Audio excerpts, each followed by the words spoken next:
来哦，天气愈来愈热，无开冷气真正是载袂掉。有网友来分享讲，伊买一台冷气3万块，叫电器行来装，工钱加上安装的材料，竟然要25000块。等于一台冷气装甲好，要55000块，这敢袂伤含咯？师傅是讲，费用会变遮尔贵，上主要是因为欠工的关系。 天气介绍热，民众是要伫咧厝内安冷气凉一下。不过这倒冷气费用哪会遮贵？有网友伫咧网络顶铺文，去电器行问冷气偌济，一台冷气3万，不过装冷气费用要2万块，等于买一台冷气要5万块。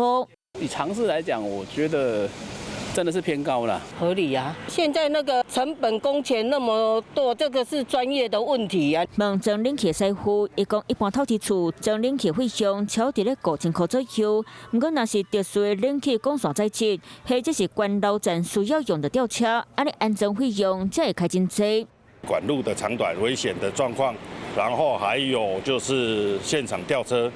铜管的话，电线、线材都有米数下去做计费，其实以这样子所以为最公平的方式。那咧现怎市面上装冷气介绍要2万块，师傅认为主要是因为人力小巧，尤其热天这个季节装冷气人多，所以想要请一个有经验的师傅前学，费用才会真贵。有些师傅他还没有学得很完善。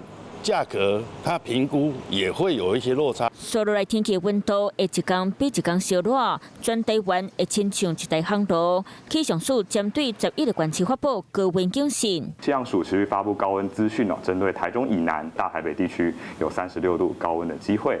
受到冷空气范围不断变强风化，这礼拜拢会真熬骨热，民众出国都要加补充水分，较袂着酸。 Hello， 我是蒋欣梅。想要抢先掌握最及时的新闻资讯吗？赶快订阅、按赞、开启小铃铛，锁定华视新闻 YouTube。